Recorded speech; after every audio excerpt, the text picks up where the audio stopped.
Hrvatski radio, obrazovni program.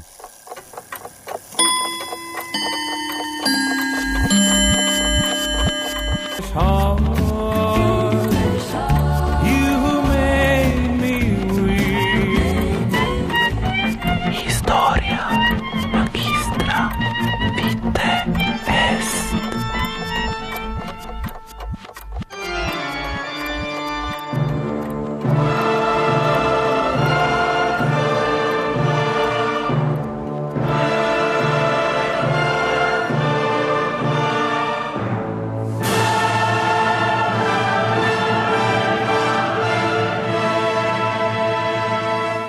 Povijest četvrtkom.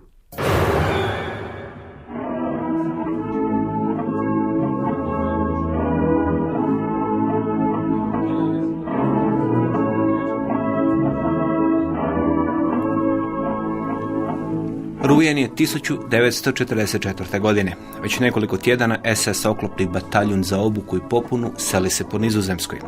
Od lipnja 1944. od iskrcavanja zapadnih saveznika u Normandiji za taj bataljun, kao i za ostale postrojbe nacističkog ratnog stroja, nije bilo mira.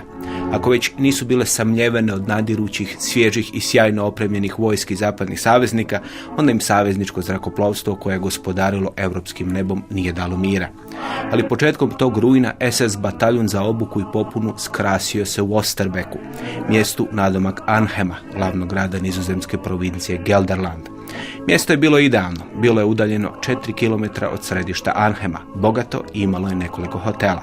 Među njima bio je i dražesni Hartenstein, koji je imao travnjak po kojemu je lutao jelen. U blizini nalazio se i manji hotel, Tafelberg, koji je imao ostakljene trijemove i u drvo obložene sobe.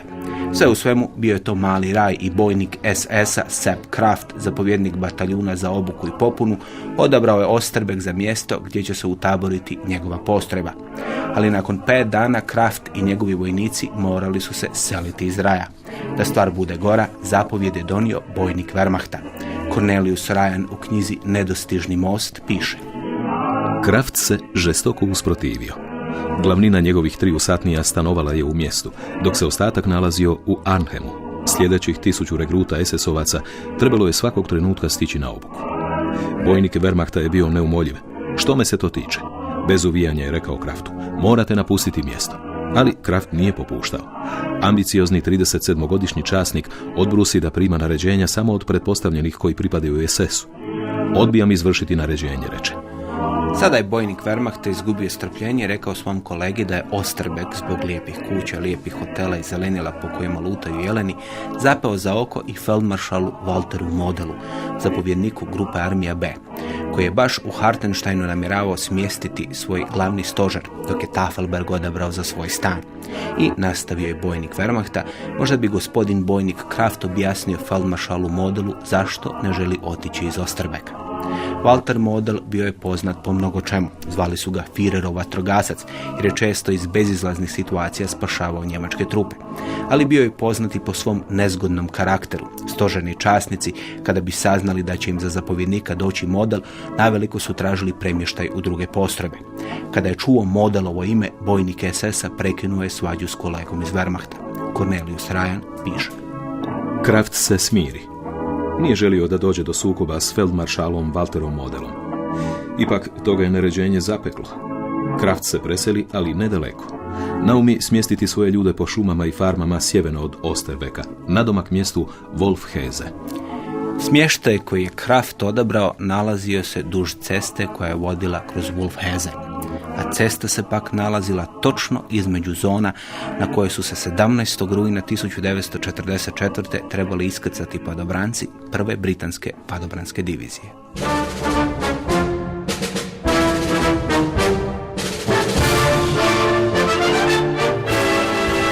U nedjelju 17. rujna 1944. iz zrakoplovnih baza u južnoj istočnoj Engleskoj poletjelo je oko 4700 zrakoplova i drilica. Prvo je oko 1400 savezničkih bombardera bombardiralo njemačke položaje u Nizozemskoj. Onda je uzletjela flota od 2000 zrakoplova za transport ljudstva. Bilo je tu transportnih zrakoplova tipa C-47, glasovitih Dakota. Zatim bilo je tu jedrilica, onih velikih tipa Hamilkar, koji su mogle nositi i do 8 tona, i onih malih tipa Horsa i Waco. Jedrilice su vukli ili transportni zrakoplovi ili britanski bombarderi. Iznad te armade letjelo je oko 1000 savezničkih lovaca i lovaca bombardera, koji su trebali pružiti zaštitu toj velikoj floti. Satniku Neil Sweeneyu iz američke 101. zračno-desantne divizije činilo se da bi mogao izaći iz svog zrakoplova na krila i po krilima tih zrakoplova odšetati do Nizozemske. Ljudi u Britaniji bili su zapanjeni tom armadom. Cornelius Ryan u knjizi Nedostižni most piše. Pripadnica Crvenog križa Angela Hawkins možda je najbolje sažela reakcije onih koji su vidjeli moćnu armadu kako prolazi. Kroz tramvajski je prozor zapanjeno promatrala kako eskadrile zrakoplova nadlijeću London poput jata čvoraka. Bila je uvjerena da će taj napad, bez obzira na koju je stranu usmjeren, zacijelo izazvati kraj rata.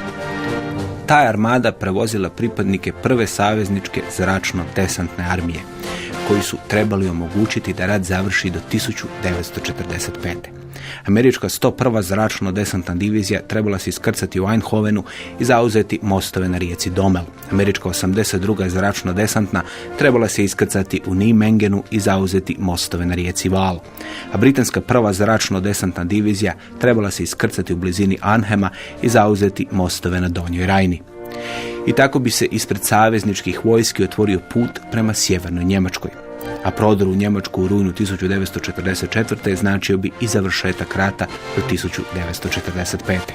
Činilo se da će taj ambiciozni plan i uspjeti. Doduše, bilo je nesreća pri slijetanju. Cornelius Ryan piše.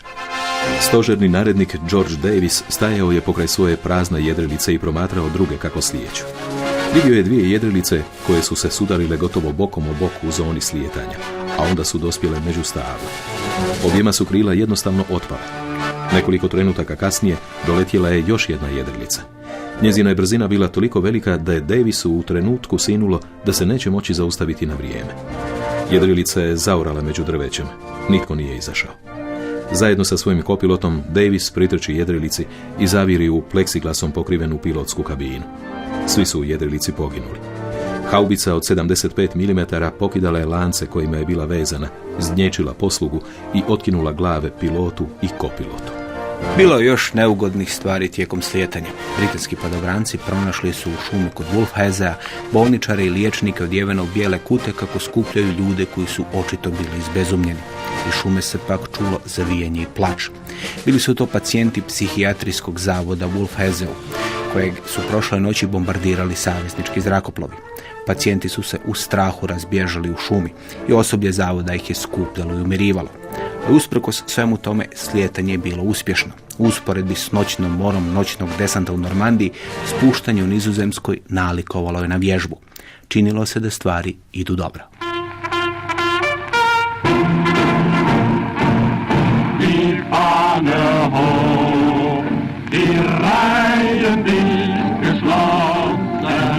I vojnici 2. bataljuna 1. britanske zračno-desantne divizije uglavnom su sretno sletjeli u blizinu Arnhema, u području oko Wolfhazea. Jedan je padobranac sletio na Jarebicu i spremio ju ruksak kako bi se njome pogostio kad ogladni. 2. bataljun trebao je zauzeti most u Arnhemu. Bataljunom je zapovjedao pukovnik Jack Frost, strastveni lovac na lisice. Članovi lovačkog društva kojem on bio predsjednik poklonili su mu bakreni lovački rog. Sada je tim rogom Frost pozivao padobrance da se okupe i krenu prema Arnhemu. Dok su se britanski padobranci čudili kako je desant uspješno prošao, bojnik SS-a Sepp Kraft, koji se zbog feldmaršala Modela morao premjestiti iz Osterbeka, sada se našao usred britanskih zona slijetanja. Bojnik Kraft osjetio je mučninu kada je vidio na 1000 padobranaca. Njegov je stožar bio 1,5 km udaljen od britanskih položaja. Kraft je ipak bio dovoljno pribran da shvati da je jedini cilj vrijedan ovakvog desanta most u Arnhemu. Rasporedio je svoje ljude po šumi i zapovjedio im da zaustave padobrance. Pozvao je svog vozača i naredio mu da pokupi njegove osobne stvari i automobilom ih odveze u Njemačku, jer bojnik Kraft nije mislio da će se živ izvući iz Wolfhazea. I drugi njemački zapovjednici bili su iznenađeni desantom. Cornelius Ryan piše. U hotelu Tafelberg poručnik Gustav Zedelhauser iz administrativno-pozadinske službe feldmaršala Modela razgnjevi se. Zar ste mamurni od sinoć? Poviče u poljski telefon. Dočasnik Jupinger iz satnije od 250 ljudi koje je pod Zedelhauserom dodijeljena modelu kao zaštita, ponovi što je već jednom kazao. U Wolfhezeu nam jedrilice slijeću u krilo, ustrajao je. Zedelhauser tresna slušalicom i požuri u ured operativnog odjela i izvijesti zaprepaštenog pukovnika. A onda zajedno požure u blagovaonicu, u kojoj su model i njegov načelnik stožera Krebs sjedili za ručkom. Upravo smo primili vijest da jedrilice slijeću pokraj Wolfheze, reče pukovnik. Načelnik operativnog odjela, pukovnik Tempelhof, razrogači oči, generalu Krebsu ispadne monokl soka. Eto, sad smo mi na redu, reče Tempelhof. Model je bio uvjeren da je on cilj desanta. Odmah je zapovjedio evakuaciju. U žurbi se rastvorio njegov kovčeg i feldmaršalovo donje rublje i pribor za osobnu higijenu ostali su na pločniku ispred hotela. Ali Führerov vatrogasac nije izgubio prisebnost. Odmah je zapovjedio obranu Arnhema.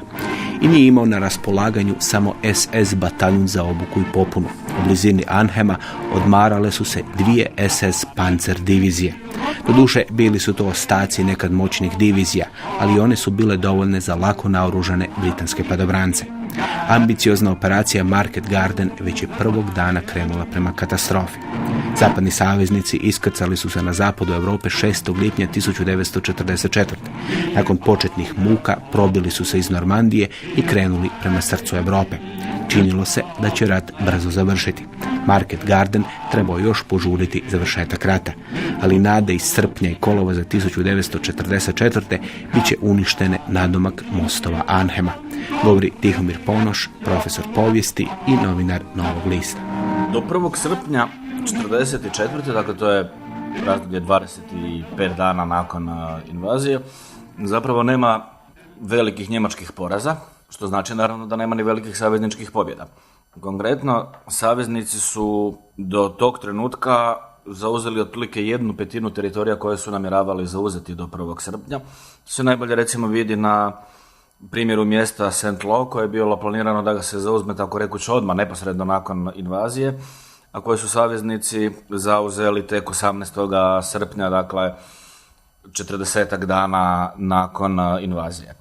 Ono što se do tada dogodilo je to da su saveznici otprilike uspjeli izjednačiti svoj broj vojnika sa brojem njemačkih vojnika u zapadnoj Europi, pri čemu je Hitler i dalje, dakle oko negdje početka srpnja, 19 divizija držao u širem području Calea, jer je i dalje bio uvjeren da je invazija u Normandiji zapravo tek prva invazija, a da ona glavna, druga velika, tek treba doći i da će ona ići iz smjera Dovera prema Caleu.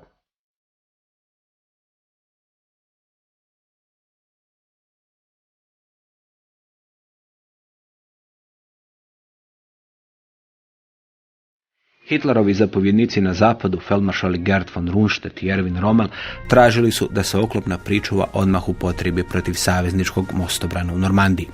Hitler je zahtjev odbio. Kada se njemački oklop pokrenuo, bilo je kasno. Onda su Rundstedt i Rommel zatražili taktičko povlačenje. Hitler je i to odbio. Na konferenciji održanoj 17. lipnja ponudio je feldmaršalima utjehu, obavijestivši ih da je dan ranije upotrebljeno njegovo oružje osvete, rakete Fau. Feldmaršali su odgovorili da ako je to oružje tako korisno, onda ga treba upotrijebiti protiv mostobrana. Hitler im je odgovorio da se oružje mora upotrijebiti protiv Londona, kako bi prisilio Britance da pregovaraju u miru. Za to vrijeme na mostobranu su se gomilale savezničke trupe. U Normandiju je došla i 3. američka armija pod zapovjedništvom generala Georgea Smitha Pattona. 3. armija probila se iz Normandije u Bretanju, a onda je krenula dalje u proboj. Njemačka vojska sustavno je rušila sve mostove, ali Pattonovi vojnici uspjeli su se dokopati jednog čitavog mosta. I tada je počela opća utrka. Chester Wilmot u knjizi Borba za Europu piše: Patton nije gubio vrijeme na izradu planova za pokrete trupa ili karata za marševe. Usko grlo jednog puta od Avranša do Pontobola bilo je staza jedne lude trke. Višečasnici gonili su postrojbe bez reda i u skupinama. Na izlazu su svakoj diviziji određivali po jedan od putova koji su se kao zrake širili na sve strane od Pontobola. Pa čim bi jedna postrojba neke divizije završila trku, uputili bi je odmah za nju određenim smjerom. Koridor je bio zakrčen vozilima u pokretu i vojnicima u maršu tijekom 24 sata svakoga dana. Ne obazirući se na vojne propise i pravila iz udžbenika, Patton je tim putem progurao 7 divizija za 72 sata. Dok je trajala ta utrka, Hitler je otpustio Rundstedta i na njegovo mjesto imenovao feldmaršala Günthera von Klugea. Ovaj pun optimizma, nakon 9 mjeseci oporavka od rana koje je zadobio u zrakoplovnoj nesreći na istočnom frontu, stigao u Francusku. Ali optimizam će brzo nestati. Njemačka vojska mrvila se pod naletom saveznika. Rommel je skoro poginuo u jednom savezničkom zračnom napadu. Atentat na Hitlera nije uspio i Gestapo je počeo istragu među visokim časnicima. Kluge je bio visoko na listi časnika koje se sumnjičilo da su bili upleteni u atentat. Kluge je razriješen zapovjedništva, zamijenio ga je Walter Model. General Günther Blumentritt ovako je britanskom vojnom povjesničaru, satniku Basilu Liddalu Hartu, opisao svoj oproštaj od Klugea. Doputovao sam iz Saint-Germaina kako bih mu rekao zbogom i vidio sam da je sam. Kad sam mu prišao, on je sjedio za stolom na kojemu je bio zemljovid.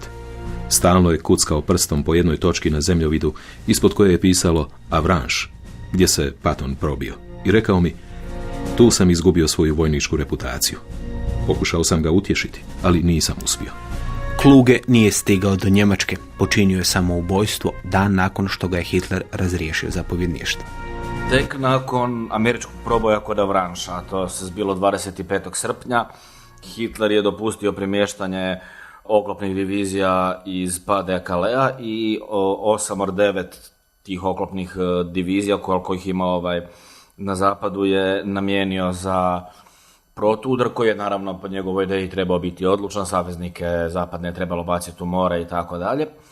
Ta odluka je bila zakašnjela.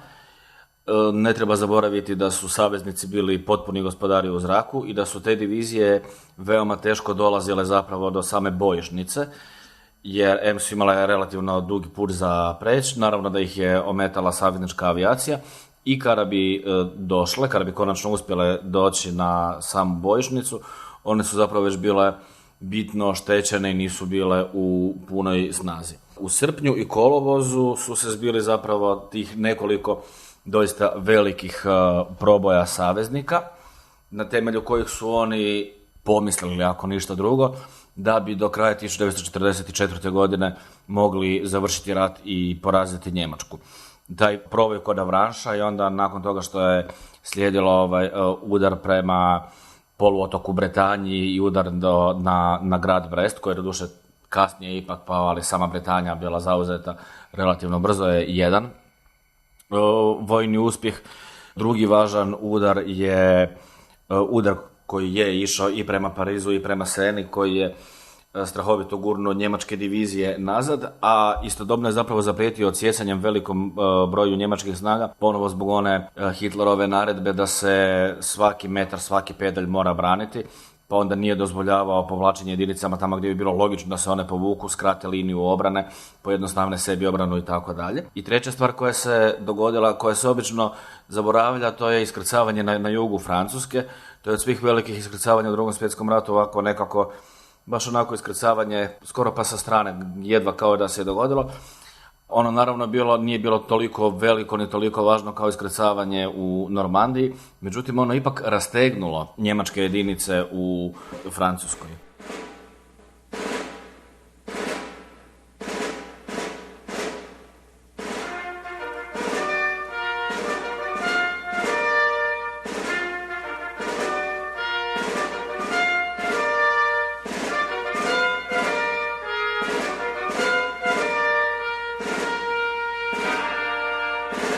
Prodor Pattonove treće armije doveo je do kolapsa njemačkih položaja na sjeveru Francuske. Njemačka vojska bila je u rasulu, samo su manji dijelovi uspjeli pobići iz takozvanog džepa kod Faleza, koji je nastao kada su se spojile savezničke vojske.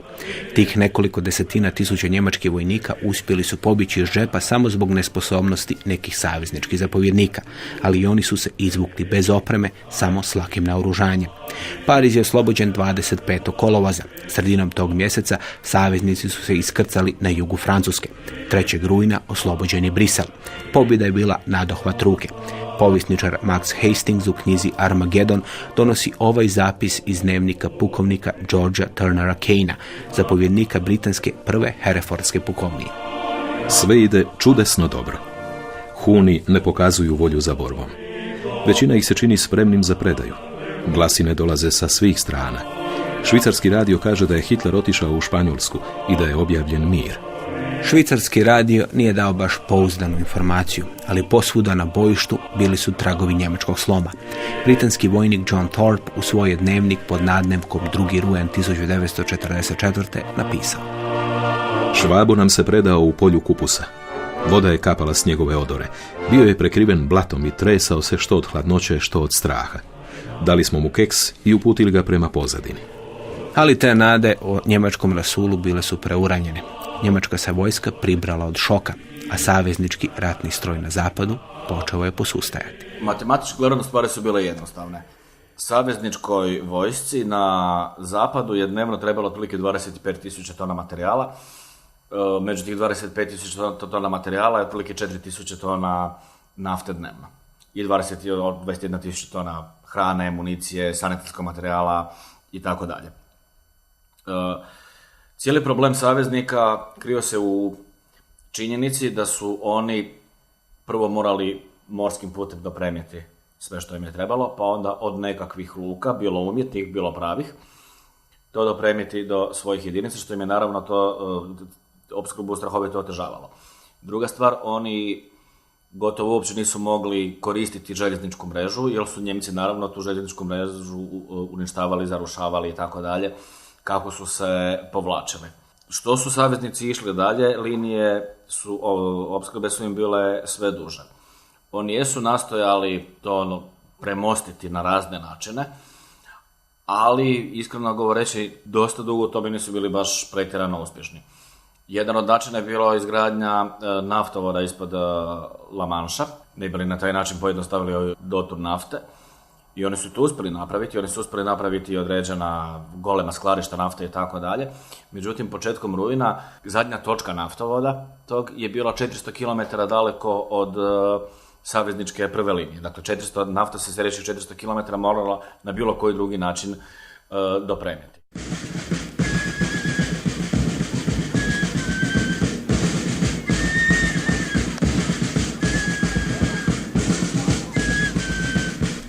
Problemi s logistikom bili su ogromni. Na nedostatak luka gdje bi se mogla iskrcati oprema potrebna za rat, još se nadovezala činjenica da je logistikom zapadnih saveznika zapovjedao nevjerojatno nesposoban časnik.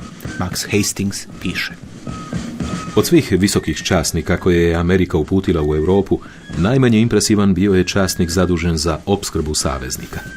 Generala Johna Leea čak su i njegovi kolege smatrali taštim, samoživim i nediscipliniranim. Patton ga je nazvao lažljivcem. Lee je bio poznati pod nadimkom Isus Krist. Bio je jedini američki časnik koji je nosio generalske zvjezdice i s prednje i sa stražnje strane kacige. Kod borbenih trupa nevjerojatan je bijes izazvala vijest da se nakon oslobođenja Pariza u taj grad doselio general Lee sa svojom ogromnom pratnjom i stožerom i zauzeo ni manje ni više nego 167 pariških hotela. Američka oklopna divizija, koja je u borbenom sastavu imala 4200 vozila raznih tipova, trebala imati borbeni komplet od 300.000 galona goriva. Jedan galon je oko 3,8 litara. A početkom rujna američke isturene postrojbe bile su 450 km udaljene od luka u Normandiji. S obzirom da nisu mogli koristiti željeznicu, morali su dakle koristiti bilo avionski prijevoz, što su koristili Dakota ili ti C-47, ili cestovni prijevoz. Tu svrhu izmislili su takozvani Red Ball Express. To je bio sustav kamionskog prijevoza na zapravo dosta lakim kamionima i brzim kamionima. I to je bio kružni sustav, tako da su ti kamioni gotovo neprekidno kružili, na jednom mjestu uzimali što treba, na drugom mjestu izdavali već to što su uzeli onima kojima treba, vraćali se ponovo već do nekakvog skladišta, uzimali ponovo nekakvu robu, dostavljali ju već kome treba i tako dalje. I to je bio jedan golemi sistem u koji je bilo uključeno otprilike 5400 kamiona. Međutim, tih 5400 kamiona je dnevno moglo isporučiti otprilike 5000 tona. Dakle, tek 1/5 od potrebnog. Naravno da se saveznici zbog toga što su više ulazili u dubinu Europe, što su više približavali Rajni i rijeci Rajni i Njemačkoj, imali sve više i više problema sa logistikom.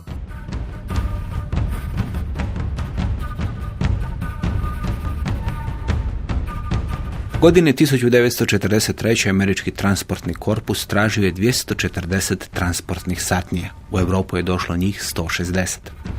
Od toga mnoge su bile opremljene lakim kamionima. Britanci su bili još u gorem stanju.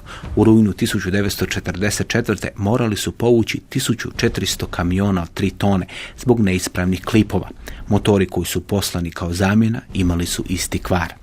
Za razliku od američke vojske koja je inzistirala na malom broju tipova kamiona koji su se temeljili na civilnim tipovima, britanska vojska oslanjala se na niz privatnih tvrtki koja je svaka radila svoj model. Na kraju u inventaru britanske vojske bilo je 600 različitih modela transportnih vozila. A i taj Red Ball Express nije bio baš učinkovit. Max Hastings piše. Trošio je 300.000 galona goriva na dan. Neoprezna vožnja uništavala je vozila u strahovitom ritmu. 700 teških kamiona moralo je biti otpisano svakog tjedna tijekom te operacije. Potražnja za hranom i gorivom bila je sve veća. Početkom rujna činilo se da je problemima s opskrbom došao kraj. Britanska 21. grupa armija oslobodila je Antwerpen, jedno od najvećih europskih luka. A onda se dogodilo nešto što dan danas zbunjuje povjesničare. Saveznicima oslobođenje Antwerpena nije bilo od velike koristi. Problem je bio u aljkavoj izvedbi operacije. Vratimo se na sam početak Normandije. Saveznici su imali isprava 2 velike umjetne luke tipa Mulberry i to su bile doista tehnički gledano briljantne inovacije. I da nije bilo tih umjetnih luka, cijeli desant u Normandiji uopće ne bi imao smisla, ne bi ga imalo smisla naprosto pokretati, jer se onom prvu valu ne bi ni na koji način moglo doturiti koliko toliko zadovoljavajuća količina materijala. Kasnije su oni imali velikih problema sa zauzimanjem nekih drugih luka koje su presporo zauzimali ili ako bi ih zauzeli, našli bi ih u takvom stanju da bi im trebalo dosta vremena da ih počnu koristiti, kao što su recimo Cherbourg ili Brest. I onda mi se pojavila ta sjajna prilika sa Antwerpenom. Antwerpen im je potencijalno bio sjajan, jer Antwerpen, za razliku od ovih drugih luka koje sam spomenuo, on je relativno duboko zapravo u europskom kontinentu. Naprosto, kad čovjek pogleda kartu, onda vidi da Njemačka nije daleko od Antwerpena, za razliku od recimo Bresta. To bi, dakle, značilo uzimanje takve luke. Ne samo da je velika luka, koja naravno ne bi ona njima neoštećena pala u ruke, ali uz razuman rok popravke luke, dopreme novih lučkih uređaja i tako dalje, bi im strahovito puno značila, jer bi na jednom mjestu mogli prekrcati goleme količine robe i to mjesto bi im bilo relativno blizu njihovim prvim linijama, dakle strahovito bi skratili taj put. Saveznici su Antwerpen oslobodili 4. rujna i to je zapravo trebao biti ili mogao biti datum kada su saveznici od kojega su saveznici mogli imati daleko manje problema o svojoj opskrbi. Međutim, zaboravilo se, što bi se reklo, počistiti okolinu. Antwerpen je na Scheldi, na samom estuariju Schelde, taj estuarij je širok otprilike 100 km. I ako vi želite koristiti tu luku, vi morate kontrolirati kompletan taj estuarij. Saveznici ga nisu kontrolirali, to je bila prva stvar. Druga stvar, oni su zaboravili da tu još uvijek postoji, operiraju i nekakve njemačke podmornice i nekakvi njemački minolomci. Dakle, zbog toga što su oni doslovce oslobodili Antwerpen, ali nisu prvo mjesto onda je jasno da je to zapravo bila velika propuštena prilika i njima Antwerpen, tako rekuć, ni dobar dio 45. više ništa nije značio, a ako ćemo pravo, tamo iza nove godine, iza 45. njima čak nije niti puno toliko trebao značiti, naprosto zbog kompletne promjene strateške situacije na terenu.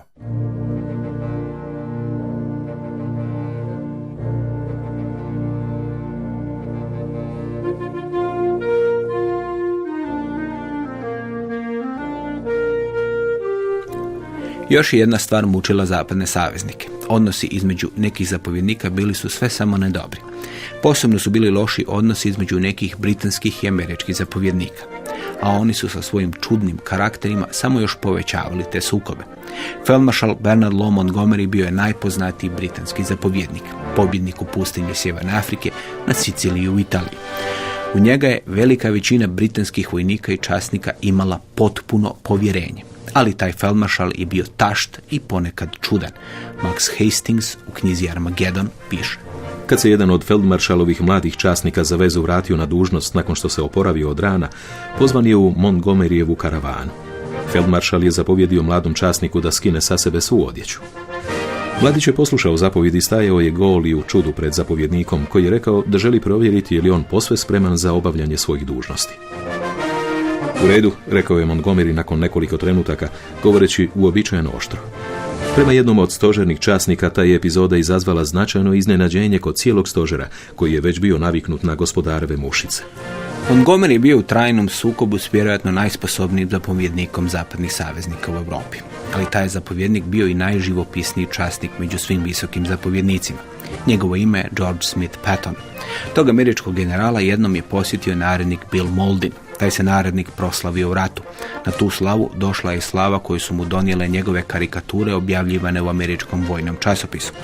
Patton je mrzio te karikature i smatrao ih subverzivnim i pozvao je Mauldina na razgovor. Narednik je ovako opisao svoj susret sa generalom. Tamo je sjedio velik poput života. Kosa mu je bila srebrna, lice ružičasto. Na njegovom ovratniku i ramenima sjalo je više zvijezda nego što sam mogao prebrojati. Prsti su mu bili puni prstenja i nevjerojatna masa vrpci i značaka počinjala je u visini stola i protezala se skoro sve do ramena. Njegovo lice bilo je izbrazdano, oči blijede, skoro bezbojne, s koleričnim pogledom. Njegova mala usta bila su oštro zavinuta na krajevima, s izraženom donjom usnom. Bio je to izraz koji bi pristajao kako djetetu koje se duri, tako i strogom časniku koji ne podnosi bedastoće. Pored njega je u velikoj stolici ležao Willy, njegov bull terrier. Ako je ikada neki pas bio nalik na gospodara, onda je to bio Willy.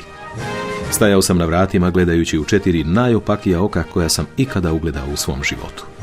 Na kraju narednik Bill Mauldin ovako je opisao generala Georgea Smitha Pattona. Uvijek sam se divio Pattonu. Naravno, to kopile bilo je ludo. Potpuno ludo. Mislio je da živi u srednjem vijeku. Za njega su vojnici bili seljaci. Nije mi se svidio taj stav, ali sam poštovao njegove teorije i tehnike koje je koristio da bi svoje ljude izvukao iz rovova. Između ta dva saveznička visoka zapovjednika nije bilo ljubavi, a i među drugim visokim savezničkim časnicima često je dolazilo do nesuglasica. Saveznici su imali jednu golemu sreću što je njihov zapovjednik bio Eisenhower. Njega se obično navodi kao, velikog diplomata i tako dalje. Njemu se u literaturi, ne baš u potpunosti, gotovo pa odreću sposobnosti vojskovođa, ali taj čovjek je doista pokazao kako se vodi jedna nevjerojatno komplicirana vojska na terenu, upravo u zapadnoj Europi 1944. godine. Kad je morao pomiriti nekakve različite političke stvari između Sjedinjenih Američkih Država i Velike Britanije. To mu je čak bio manji problem jer je znao da će se Churchill i Roosevelt prije ili kasnije dogovoriti. Ali morao pomiriti nevjerojatne taštine zapovjednika na terenu, koji su prvo se dijelili po nekim svojim vlastnim taštinama, pa su to onda bile nacionalne podjele, dakle tko je Amerikanac, tko je Britanac, pa su onda bile podjele po razini tko je bio više zaslužan u ratu protiv Njemaca do tada, dakle tko ih je više ubio do recimo srpnja ili rujna 1944. potpuno svejedno. I da nije bilo čovjeka izrazitih sposobnosti kao što je bio Eisenhower, to bi možda sve otišlo tko zna kamo. Svi ti generali koji su bili aktivni u tom trenutku, posebno recimo na razini zapovjednika armije ili grupe armija, svi su oni doživljavali Drugi svjetski rat i kao veliku priliku da se proslave, da se upišu, recimo tako, zlatnim slovima u povijest. I onda imate taj klasičan sukob, recimo to je možda najklasičniji primjer, Montgomery i Patton, koji se nisu podnosili još od Sjeverne Afrike, tamo od kraja 42. 43. S jedne strane, najglasovitiji britanski vojskovođa u zadnjih 200 godina, koji je bio nevjerojatno oprezan, ali nevjerojatno popularan. S druge strane, Patton, sigurno najsposobniji trupni zapovjednik zapadnih saveznika uopće u Drugom svjetskom ratu. I nevjerojatno tašno.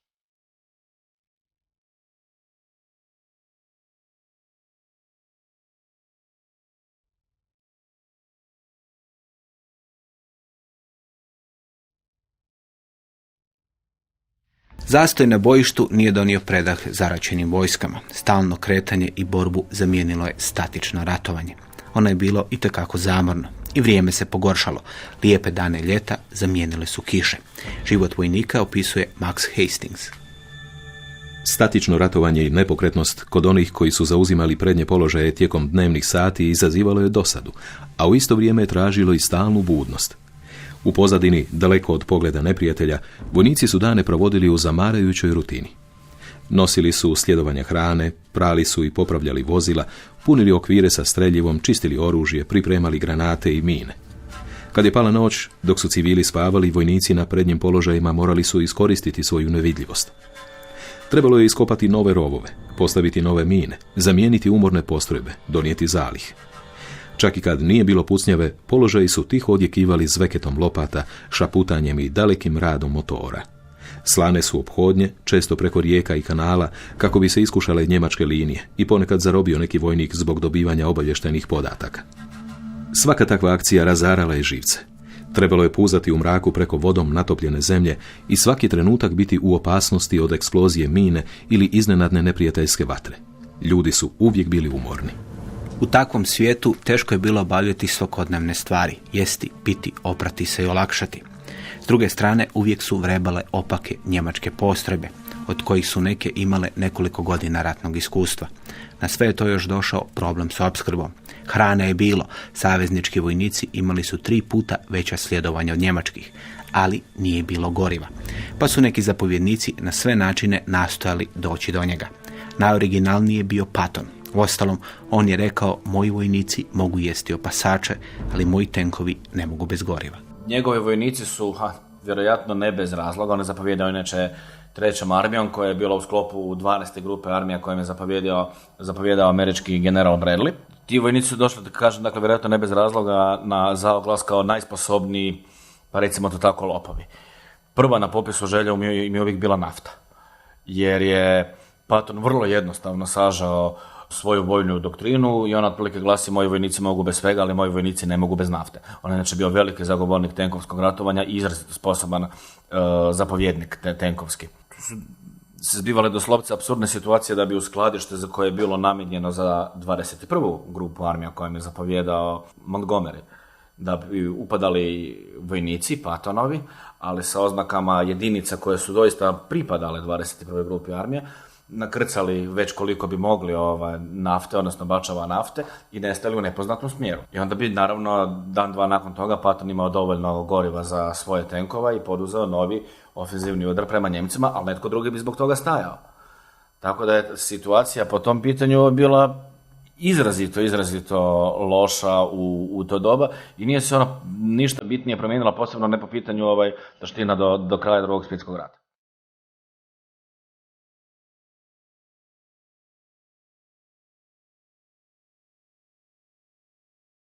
Stanje na zapadnom ratištu moralo se razriješiti prije zime. U ljeto 1944.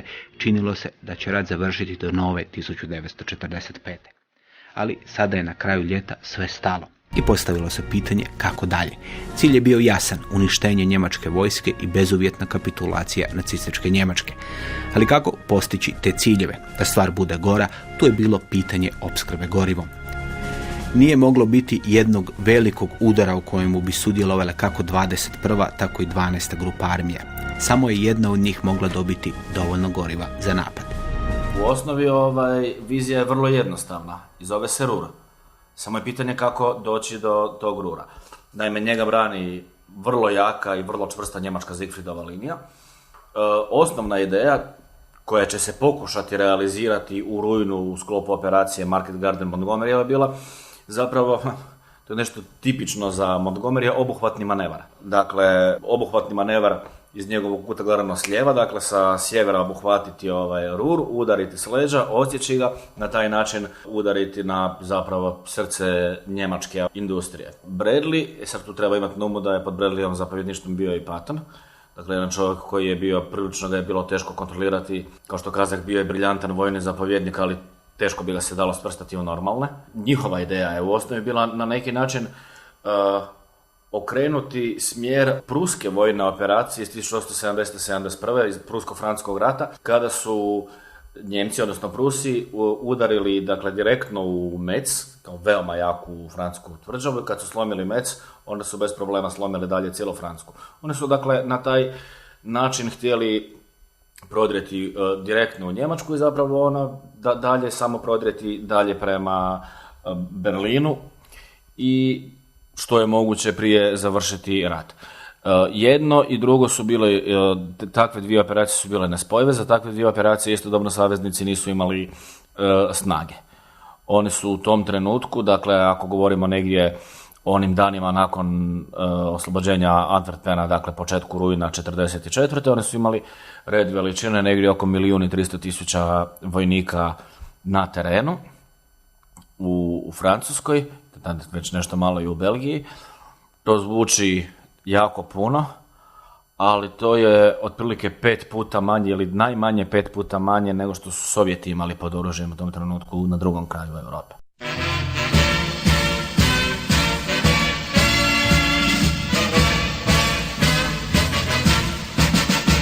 Kurt Student bio je podrijetlom iz besprijekorne pruske obitelji. Jedino ta obitelj nije imala dovoljno novaca da sva 4 sina studiraju što žele. Obitelj je imala samo maleni posjed u Brandenburgu. Kurt je htio biti doktor, ali zato nije bilo novaca, pa je poput starijeg brata otišao u vojnu školu. S 11 godina upisao se u Kraljevsku prusku vojnu kadetsku školu u Potsdamu. 1911. kad mu je bila 21 godina dobio je čin poručnika i mjesto u pukovniji smještenoj blizu obiteljskog imanja.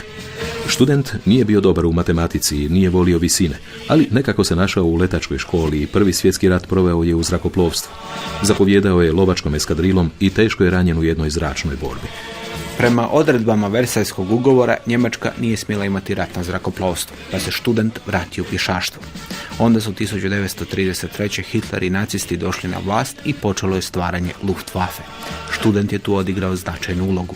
A onda je on na jednoj vježbi sovjetske vojske vidio uvježbavanje padobranskog desanta. Student je htio osnovati njemačke padobranske postrojbe.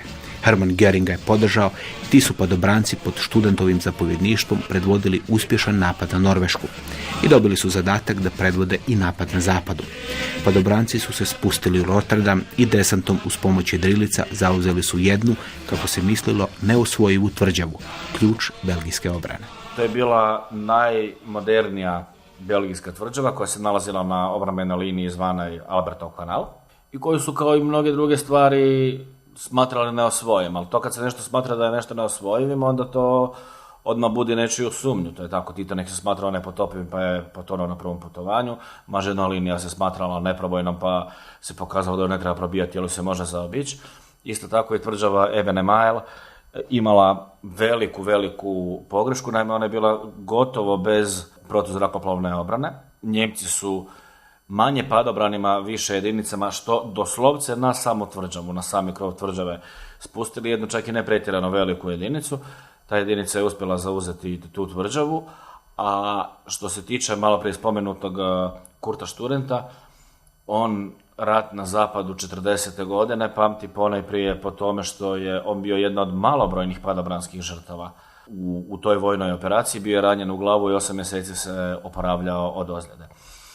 Upotreba padobranskih jedinica u ratu na zapadu bila jedan potpuni novitet koji je uvelike zapravo omogućio lomeći neprijatelja u dubini i to na veoma važnim strategijskim mjestima, miran prodor velikim oklopnim jedinicama u čemu su Njemci, barem 40.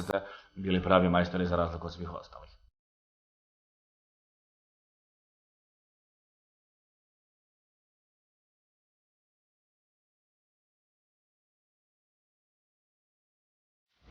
Od 22.000 padobranaca i planinskih trupa koje je Student poslao na Kretu, njih 6.500 stradalo u bici za taj otok. Od toga ih je poginulo 3.352, skoro svaki 7. Usto 1/3 transportnih zrakoplova koji su prevozili padobrance srušili su što lovački zrakoplovi, što protuzrakoplovno topništvo. Nakon Krete Hitler je pozvao Studenta kako bi mu uručio odlikovanje, Viteški križ, i tom je prilikom rekao: Kreta je pokazala da su dani padobranaca gotovi. Zapadni saveznici nisu otpisali padobrance. Upotrijebili su ih na Siciliji i namjeravali su ih upotrijebiti u velikom desantu u Normandiji.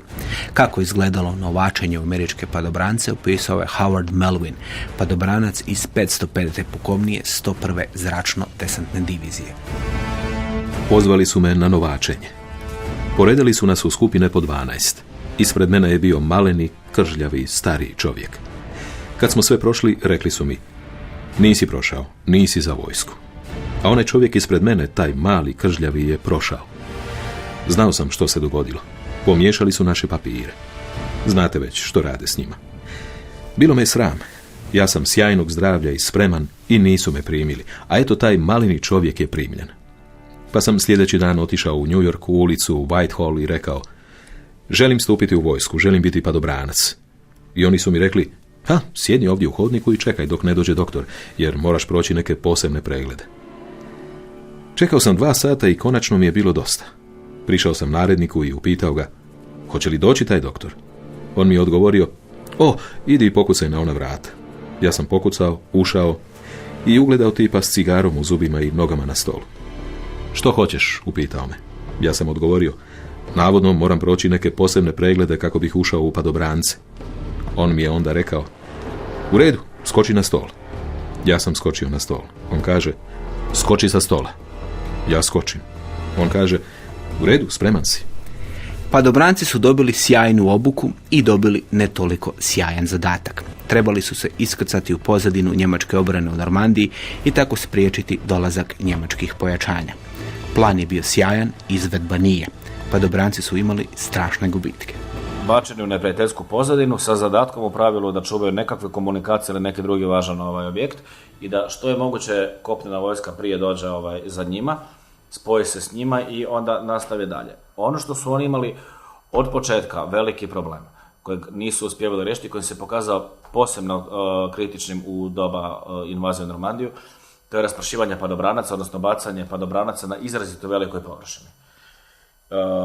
Nakon toga bi naprosto svakoj toj padobranskoj jedinici trebalo jako puno vremena prvo da se skupi, pa da tek onda počne djelovati.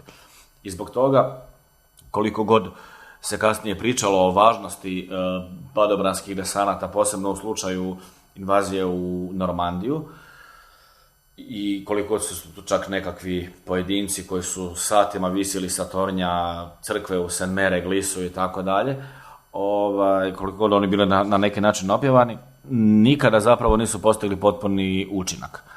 Upravo zbog toga što su bili i bacani na velike udaljenosti i imali su naravno određene gubitke prilikom samog ateriranja i velike probleme sa jedrilicama. I ne treba zaboraviti da su se oni uvijek borili protiv Njemaca, a Njemci upravo zbog toga što su na neki način izmislili padobransko ratovanje su možda bolje od bilo koga drugoga znali kako ratovati protiv padobranaca.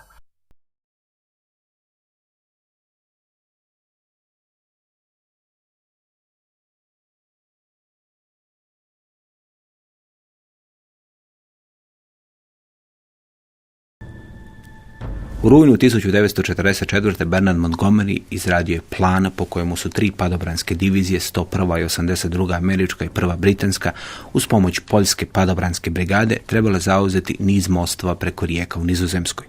Glavni cilj bio je most na Donjoj Rajni u Arnhemu, a preko tih mostova trebali su u sjevernu Njemačku jurnuti postrojbe 12. grupe armija, govori Tihomir Ponoš, profesor povijesti i novinar Novog lista. Pa ideja je bila ako je ikako moguće natjerati Njemačku da kapitulira do kraja 1944. godina. I negdje u kolovozu 1944. zapadne saveznice su osnovali prvu zračnu desantnu armiju. Ta armija je imala 4 divizije, 82. i 101. američku i 1. i 6. britansku. Raspravljali se prvo dosta oko toga što napraviti, u kojem opsegu, koliko široko ići, koliko duboko ići, ali su negdje svi bili svjesni da te padobrance, kada ih se već ima i kada su već ogromne novci potrošili na njihovu obuku, jer njihova obuka je ipak puno skuplja nego obuka tinkista ili klasičnog vojnika u pješačkoj postrojbi, kako ih dakle upotrebiti.